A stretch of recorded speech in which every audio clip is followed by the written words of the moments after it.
So one of the things that we can sometimes worry about when going on a retreat is the idea of going on a retreat on our own perhaps, or with a couple of us and meet a group of people we don't know.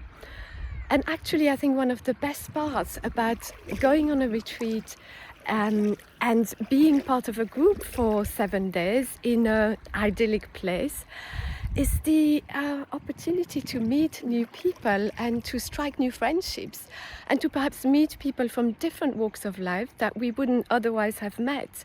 You know, we really go on a journey together over the course of 7 days, and while we start as perhaps strangers who've never met, we all have this common enjoyment, liking for giving ourselves space. We all come here to take a pause.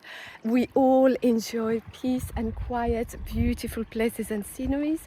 And so we already share that amazing connection. And by the end of the retreat, friendships have been gained, connections that perhaps we wouldn't have thought would be as deep as they are after 7 days. So if that's what's holding you back from going on a retreat, then please don't let it hold you back. It is one of the best things about coming on a retreat, whether you're on your own or with a couple of friends.